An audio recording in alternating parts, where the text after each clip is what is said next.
Kuntilanak penenun dari Danau Toba. Bab 1, benang di dunia lain. Namaku Rina. Aku asli Medan, tapi sejak kecil tinggal di Jakarta. Beberapa bulan lalu, aku mutusin buat pulang kampung, ke desa asal almarhum nenekku yang letaknya nggak jauh dari Danau Toba. Alasannya sih sederhana, pengen rehat sebentar dari hiruk pikuk kota dan kerjaan yang makin bikin kepala mau pecah. Desa itu namanya Huta Silalahi. Sepi, tenang, udara masih bersih. Tapi dari pertama kali aku menginjakan kaki di sana, ada satu hal yang bikin aku nggak nyaman. Waktu aku lewat rumah-rumah warga, hampir semuanya punya selembar kain ulos yang digantung di depan pintu. Tapi, warnanya aneh. Bukan merah, biru, atau ungu seperti ulos pada umumnya. Ini kehitaman. Dan benangnya terlihat seperti rambut. Iya, rambut. Aku pikir cuma halusinasi, mungkin kecapekan setelah perjalanan jauh. Tapi malamnya, waktu aku tidur di rumah peninggalan nenek, aku mulai mimpi aneh. Mimpi yang terlalu nyata.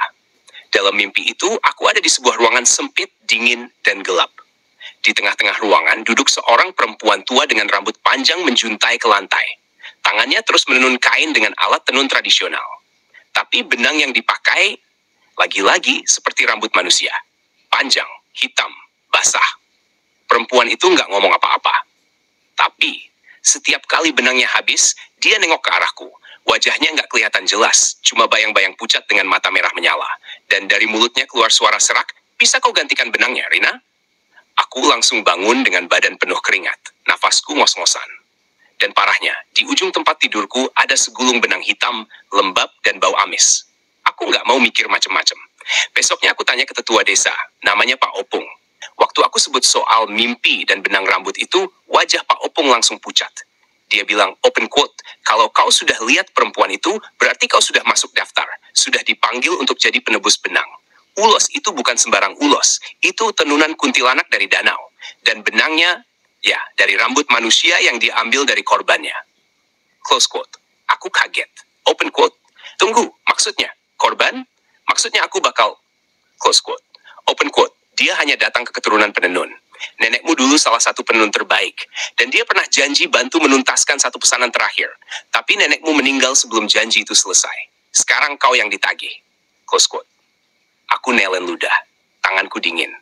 Open quote. Kalau aku nggak mau, Pak Opung diam lama. Lalu dia menatapku dalam. Open quote. Kalau kau tolak, dia akan ambil benangnya sendiri. Dari kepalamu. Close quote. Malam itu, aku nggak bisa tidur. Karena di luar rumah dari arah kebun belakang, terdengar suara alat tenun yang berdecit pelan. Krek, krek, krek. Dan di balik jendela, bayangan seorang perempuan berdiri mematung. Dengan rambut menjuntai ke tanah. Suara alat tenun itu makin lama makin jelas. Krek. Aku berdiri mematung di depan jendela. Tanganku gemetar. Nafasku terasa sesak. Bayangan perempuan itu masih berdiri di luar sana. Rambutnya panjang, jatuh sampai ke tanah. Diam. Tapi seperti mengawasi. Aku buru-buru tutup tirai dan mundur pelan-pelan. Jantungku berdetak kencang, kayak mau copot. Tapi belum sempat aku ambil langkah kedua, tiba-tiba ada suara lain yang lebih menyeramkan. Rina. Pelan. Serak. Tapi jelas banget di telingaku. Suara dari dalam rumah, bukan dari luar. Aku refleks nengok ke belakang. Dan di sana, di ruang tengah rumah peninggalan nenek, ada selembar kain hitam terbentang di lantai. Padahal waktu tadi malam aku tidur, ruangan itu kosong. Kain itu besar, hampir selebar kasur. Tapi benangnya, ya Tuhan aku yakin itu bukan benang biasa. Itu rambut manusia, panjang, kotor, dan terjerat seperti baru ditarik paksa dari kepala seseorang. Aku langsung ambil tas, kunci motor, dan keluar rumah secepat mungkin. Aku gas motor menuju rumah Pak Opung. Langit udah mulai terang, tapi mataku masih berat karena semalaman gak tidur. Sesampainya di rumah Pak Opung, aku cerita semuanya. Tentang kain, tentang suara, dan tentang mimpi yang kayak kenyataan. Pak Opung menarik nafas panjang. Open quote. Sudah muncul ya, kain itu jangan kau sentuh. Jangan coba-coba pegang. Kalau sudah terbuka begitu, berarti dia sudah menandai rumah ini sebagai tempat menenun. Close quote. Aku makin panik. Open quote. Terus aku harus gimana, Pak? Aku nggak minta ikut-ikut. Aku cuma mau tinggal sebentar, rehat, bukan malah dilibatkan sama hal begituan. Close quote. Pak Opung kemudian buka lemari kayu tua di ruang tamunya. Dia keluarin semacam kantong kulit kerbau tua berisi beberapa benda aneh, seperti bunga kering, gigi ayam, potongan kecil tulang, dan sebuah benang putih. Open quote. Ini warisan dari penenun pertama di desa ini.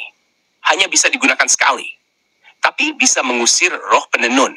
Kalau kau berani menghadapinya langsung. Close quote. Aku nelen ludah. Open berarti, aku harus ketemu dia?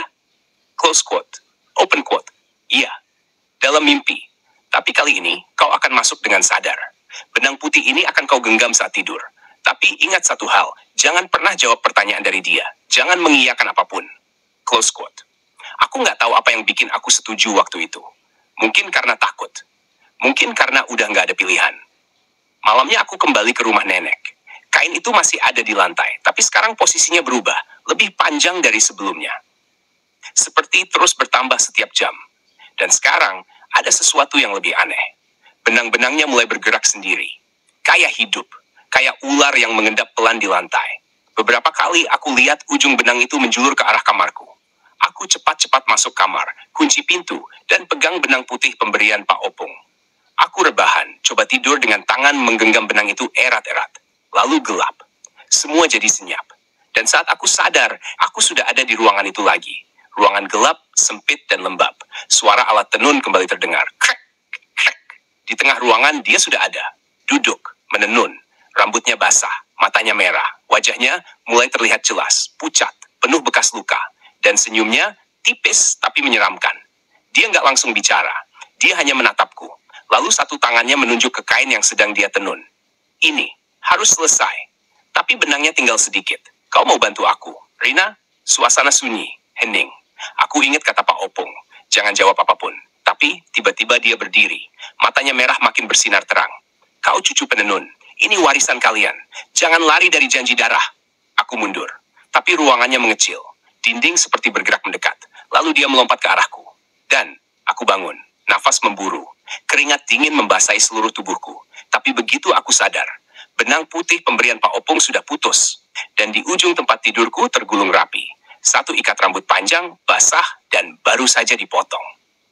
Pagi itu, aku pergi ke rumah Pak Opung dengan langkah terburu-buru. Keringat dingin masih menempel di tengkuk leherku. Benang putih yang seharusnya melindungi malah putus. Dan yang lebih mengerikan, ada rambut yang sepertinya berasal dari kepalaku sendiri. Aku bahkan sempat berdiri di depan kaca dan memeriksa kulit kepalaku. Di bagian belakang, ada satu titik yang sedikit botak, merah, dan terasa perih. Seolah rambutku ditarik paksa saat aku tidur. Pak Opung menggeleng pelan saat aku cerita semuanya. Open quote. Itu artinya kau tidak berhasil menolak ikatannya. Dia sudah menenun bagian darimu. Close quote. Open quote. Men, menenun bagian dari aku. Nadaku gemetar. Close quote. Open quote. Benangnya sekarang bukan hanya dari rambut orang mati, tapi juga dari kau yang masih hidup. Close quote. Aku langsung merasa mual. Tapi cerita belum selesai. Pak Opung membuka gulungan kecil dari kantong kulitnya. Di dalamnya ada potongan kecil kain berwarna kehitaman. Lembut, tapi terasa dingin di tangan. Katanya itu salah satu potongan kain terakhir yang pernah ditenun oleh kuntilanak itu sebelum menghilang selama puluhan tahun. Open quote. Dulu, desa ini punya tradisi menun ulos untuk arwah. Setiap orang yang meninggal, tenunan dari penenun pilihan akan diletakkan di dada mereka saat dikuburkan. Tapi suatu hari, ada satu pesanan yang aneh. Close quote. Dia menatap kosong ke langit-langit rumahnya. Open quote. Orang itu bukan warga sini. Dia datang dengan kapal kecil sendirian. Wajahnya pucat, seperti mayat hidup. Dia bawa segenggam rambut. Katanya itu milik anaknya yang mati tenggelam di Danau Toba. Dia ingin dibuatkan ulos dari rambut itu. Close quote. Tiba-tiba udara di ruangan terasa berat. Open quote. Nenekmu yang ambil pesanan itu. Dan dari situlah semuanya dimulai. Aku menelan ludah. Open quote. Terus, siapa perempuan itu, Pak? Yang di mimpiku, yang menenun terus-terusan? Oh, bukan siapa-siapa, tapi juga semua orang. Dia adalah roh dari benang-benang yang tidak selesai. Kalau sebuah tenunan tidak selesai, arwah yang tertanam di dalamnya akan terus menjerit, dan mereka akan cari tubuh baru untuk menyelesaikannya. Close quote. Malam itu, aku pulang ke rumah nenek dengan langkah lemas. Di dalam kepala, suara krek, seperti masih terdengar meskipun suasana sedang sepi. Dan begitu aku buka pintu rumah, kain itu kini sudah hampir menutupi seluruh lantai ruang tengah. Lebarnya melebar sendiri, seperti makhluk hidup yang tumbuh dalam gelap. Aku melangkah pelan ke arahnya, dan untuk pertama kalinya aku memperhatikan pola tenunannya. Ada wajah. Iya, pola benangnya membentuk wajah manusia, dan bukan cuma satu. Ada wajah nenekku, wajah orang asing, bahkan wajahku.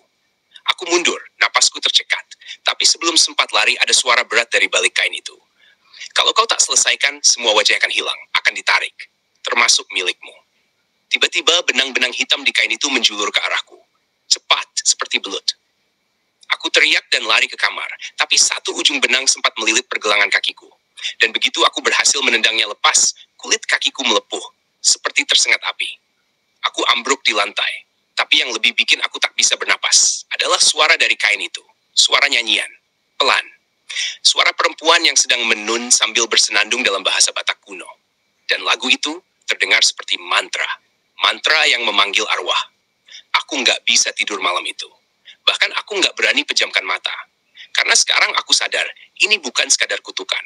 Bukan sekadar roh penasaran. Ini kain yang hidup. Dan tiap malam, kain itu menunggu korbannya sendiri. Benang demi benang akan terus bertambah, sampai semua wajah di dalamnya tertutup oleh yang baru. Aku bangun pagi dengan kaki perih dan kulit yang mengelupas. Luka bekas lilitan benang itu membentuk pola aneh, seperti lilitan angka 8, tapi menyatu, mirip simbol tak terhingga. Tapi ada garis-garis kecil seperti huruf Batak tua di sekitarnya, yang muncul samar-samar, seolah dibakar dari dalam kulitku. Aku tak tahu harus kemana. Tapi aku tahu, diam di rumah nenek bukan pilihan. Siang itu, aku kembali ke rumah Pak Opung. Saat aku cerita soal wajah-wajah di kain dan suara nyanyian dalam bahasa Batak, Pak Opung diam cukup lama. Matanya mulai terlihat lelah, seolah menyimpan cerita yang sudah terlalu lama dia pendam. Rina, aku harus cerita sesuatu yang sebenarnya ingin aku kubur bersama tanah desa ini. Dia menghela nafas, lalu menatap ke arah danau dari jendela rumahnya. Dulu nenekmu pernah punya seorang kakak perempuan, namanya Boru Sihotang. Dia juga penenun, tapi bukan sembarang penenun. Dia dipercaya bisa menenun benang hidup. Bukan cuma dari rambut, tapi dari bagian jiwa seseorang. Aku menatapnya kaget. Dia bisa menenun jiwa? Pak Opung mengangguk pelan. Orang dulu menyebutnya tenun parsirangan. Kain yang kalau selesai dibuat, bisa menyimpan kenangan, kemarahan, bahkan kutukan seseorang. Boru Sihotang adalah satu-satunya penenun parsirangan di desa ini. Tapi dia menghilang. Dan setelah itu, desa ini dihantui penampakan seorang perempuan penenun dengan rambut basah. Tak ada yang pernah mengaku melihat wajahnya. Sampai kau datang, aku mulai merasa mual. Jangan-jangan perempuan itu adalah... Aku belum selesai berpikir saat Pak Opung menyerahkan sesuatu. Sebuah surat tua, kertasnya sudah menguning, ditulis dengan tinta yang hampir pudar. Ini surat terakhir dari Boru Sihotang sebelum dia menghilang. Surat ini ditemukan di bawah alat tenunnya, tapi tak pernah dibuka oleh keluarganya. Kami semua takut. Dengan tangan gemetar, aku buka surat itu. Isinya cuma satu kalimat. Benang ini belum cukup. Aku butuh warisan darah. Aku menutup surat itu cepat-cepat. Entah kenapa, aku merasa jantungku berdebar lebih keras dari sebelumnya. Malam harinya, aku kembali ke rumah nenek. Kain itu sudah berubah lagi. Kini bukan hanya di ruang tengah. Kain itu menjalar ke dapur, bahkan ke dinding rumah. Seolah rumah ini sudah menjadi tubuh dari kain itu. Di beberapa bagian kain, wajah-wajah yang kulihat sebelumnya mulai memudar. Tapi yang mengerikan adalah ada wajah-wajah baru yang belum pernah kulihat. Wajah-wajah anak-anak, wajah lelaki tua. Dan satu wajah yang sedang terbentuk, masih samar. Tapi bentuknya sangat mirip denganku. Aku menutup mata. Tapi saat kupejamkan, aku kembali berada di ruang tenun itu. Gelap, lembab. Bau rambut basah menguar kuat sekali. Perempuan itu duduk di hadapanku, tapi kali ini dia tak sedang menenun. Tangannya kosong, tapi mulutnya menyeringai. Kau sudah lihat benangku tumbuh, wajahmu sudah masuk. Kau tak bisa lari. Tapi kau bisa memilih. Memilih, kau bisa lanjutkan tenunan ini. Atau, biarkan benangku mencarimu sendiri. Aku ingin berteriak, tapi suara itu membungkam tenggorokanku. Dia lalu mengangkat sebuah kain kecil setengah jadi dan menunjukkannya padaku. Inilah pesanan terakhir. Untuk anak yang tenggelam. Tapi benangnya belum lengkap. Aku butuh rambutnya dan rambut ibunya. Ibunya menolak. Jadi aku ambil anaknya. Aku tersentak. Jadi ini semua karena satu pesanan. Perempuan itu mendekat. Matanya merah menyala. Suaranya kini seperti serakan ribuan suara yang tumpang tindih. Bukan pesanan biasa. Pesanan ini mengikat darah. Dan darahnya mengalir di keluargamu. Aku terbangun. Tapi tubuhku seperti lumpuh. Mataku masih terbuka, tapi tak bisa bergerak. Dari sudut ruangan terdengar lagi suara itu. Krek, krek, krek. Dan kali ini, suara nyanyian itu tidak datang dari luar, tapi dari balik pintu kamarku. bicara, tapi pintu itu perlahan membuka sendiri.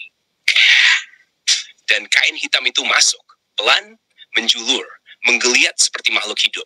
Ujungnya naik ke atas tempat tidur, menyentuh kakiku. Dan di belakangnya, berdiri sosok perempuan dengan mata merah dan rambut basah menyapu lantai. Dia menyanyikan lagu yang sama. Tapi kali ini, aku paham artinya. Lagu itu bukan hanya nyanyian, itu perintah. Dan aku, yang mewarisi darah penun, sudah terhubung langsung dengan benang dari dunia arwah.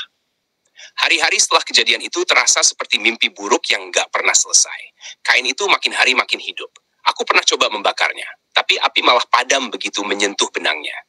Aku siram pakai air suci dari gereja. Tak ada reaksi. Bahkan pernah ku coba potong pakai pisau, tapi bilahnya patah. Yang paling menyeramkan adalah wajahku di kain itu kini sudah jelas. Bahkan matanya seperti mengikutiku. Aku memutuskan kembali ke tempat terakhir yang disebut Pak Opung, rumah tenun tua peninggalan Boru Sihotang, yang sekarang sudah ditinggalkan dan dianggap angker oleh warga desa. Sore itu, aku pergi sendiri. Jalan menuju rumah itu sudah tertutup semak belukar. Tapi anehnya, begitu aku dekat, pintunya terbuka sendiri. Kayu-kayunya lapuk dan seluruh ruangan berdebu. Tapi di tengah ruangan masih berdiri satu alat tenun tua berwarna hitam kelam. Dan di sampingnya tergantung satu kain panjang yang tak pernah selesai ditenun. Aku mendekat pelan. Kain itu seperti mengenali aku. Ujungnya melambai pelan ke arahku. Padahal tak ada angin. Di dinding rumah, aku lihat simbol yang sama seperti luka di kakiku. Hanya saja di sini ada tambahan. Lukisan samar seorang perempuan menenun dengan wajah kosong dan bayangan anak kecil berdiri di belakangnya. Lalu aku menemukan sesuatu, sebuah kotak kayu kecil terkunci. Tapi begitu kusentuh, terbuka sendiri. Di dalamnya ada buku tua, jurnal. Aku buka satu persatu halamannya. Tulisan tangan lama menggunakan bahasa Batak campur aksara Latin. Salah satu halamannya membuat tubuhku menggigil. Tahun ini, tenunan parsirangan yang kumulai belum selesai. Si pemesan tak pernah kembali. Dia cuma menitipkan rambut anaknya dan satu surat. Surat itu kutemukan berisi kutukan. Kalau kain ini tak selesai, aku dan darahku akan terikat dengannya. Selamanya.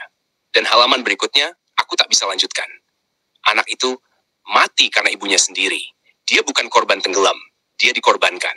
Dan rambut yang diberikan bukan hanya milik anak itu, tapi juga rambut orang-orang lain yang dibunuh. Kain ini menyimpan semua jiwa itu. Aku takut. Aku menutup buku itu cepat-cepat. Napasku sesak. Jadi ini bukan kain buat arwah. Ini kain kutukan. Mereka yang rambutnya ditenun ke dalamnya akan terperangkap di antara dunia. Dan setiap kali kain itu ditinggalkan, ia akan mencari pewaris darah penenun untuk menyelesaikannya. Dan sekarang, aku berlari keluar rumah tenun. Tapi waktu aku buka pintu, desa itu hilang. Yang ada hanya kabut tebal, hening, tak ada suara, tak ada pohon, tak ada jalan. Dan dari balik kabut muncul suara langkah pelan. Lalu terlihat anak kecil. Bajunya basah, rambutnya menutupi wajah, tapi dia berjalan pelan ke arahku sambil membawa gulungan kain hitam. Dia berhenti beberapa meter di depanku. Suara perempuan itu kembali terdengar dari segala arah. Lanjutkan tenunan ini, atau kau akan tergulung di dalamnya. Sama seperti mereka. Di belakang anak kecil itu mulai bermunculan bayangan-bayangan. Ratusan. Wajah-wajah pucat, hampa, dan matanya kosong. Mereka semua membawa helai rambut. Dari kepala mereka sendiri. Kau darah terakhir. Pewaris utuh. Tak ada lagi pilihan. Aku tak kuat lagi. Dengan teriakan yang nyaris tak terdengar, aku jatuh bersimpuh di tanah. Tapi sebelum semuanya gelap, aku melihat satu cahaya kecil. Dari buku di tanganku. Halaman terakhirnya terbuka sendiri. Ada satu catatan kecil. Jika kau ingin memutus benang kutukan, jangan bakar. Jangan buang. Tapi tenunlah kembali dengan benang dari orang yang memulai semuanya. Aku terbangun di rumah nenek. Waktu menunjukkan pukul 3 pagi. Dada sesak. Tapi buku itu masih di tanganku. Dan di luar rumah, seseorang berdiri mematung di bawah pohon mangga. Rambutnya panjang. Dan dia bukan perempuan. Dia lelaki tua, membawa karung kecil berisi rambut. Dan aku tahu, dialah yang memesan kain itu puluhan tahun lalu. Lelaki tua itu masih berdiri di bawah pohon mangga. Diam, mematung. Rambutnya panjang, beruban, dan dibiarkan terurai seperti tak pernah dipotong. Di tangannya karung kecil dari kain goni yang diikat dengan tali kelapa. Aku tak tahu kenapa tubuhku bisa bergerak. Kakiku melangkah pelan mendekatinya, padahal logikaku menjerit agar aku lari. Begitu jarakku cukup dekat, laki itu membuka mulut. Kau mirip dia, Boru Sihotang, penuh semangat. Tapi keras kepala, suaranya berat, seperti keluar dari rongga dada yang dipenuhi debu. Aku menatap matanya, kosong, seperti sudah tidak ada jiwa. Dia mengangkat karung kecil itu dan menyerahkannya padaku. Isinya, helai-helai rambut. Sebagian masih merah darah, sebagian kaku, sebagian lagi masih hangat. Ini rambut yang belum sempat dia tenun, termasuk milik anakku. Dan juga, aku menatap isi karung itu dengan perasaan campur aduk.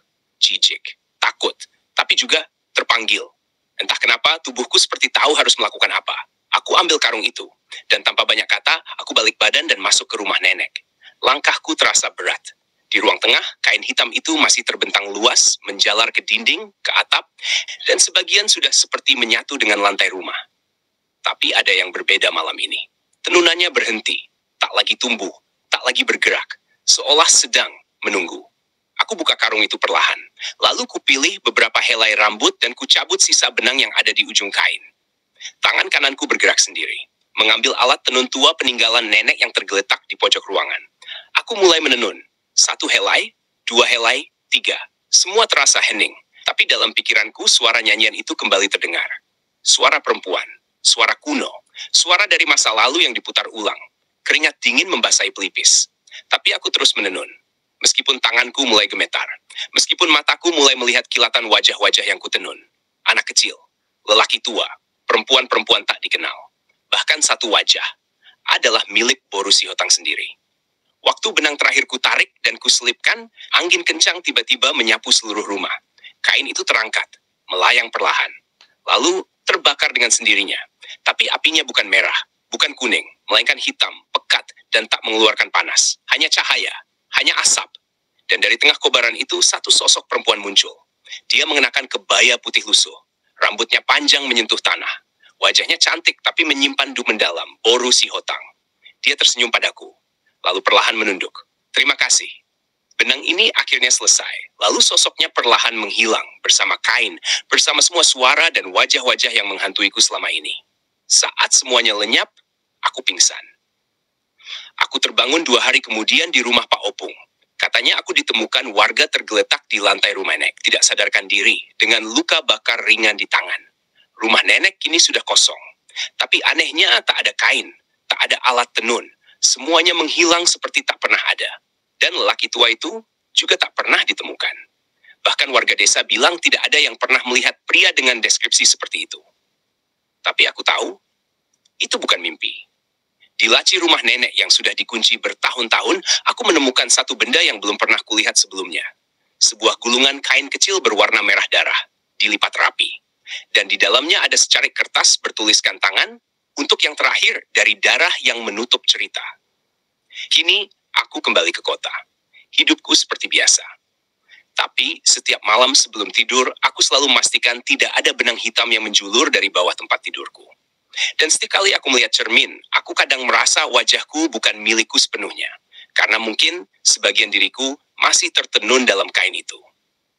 Akhir dari cerita Kuntilanak Penenun dari Danau Toba. Kalau kamu suka cerita ini, jangan lupa like, comment, share, dan subscribe untuk cerita horor fiksi Indonesia lainnya. Sampai jumpa di kisah selanjutnya.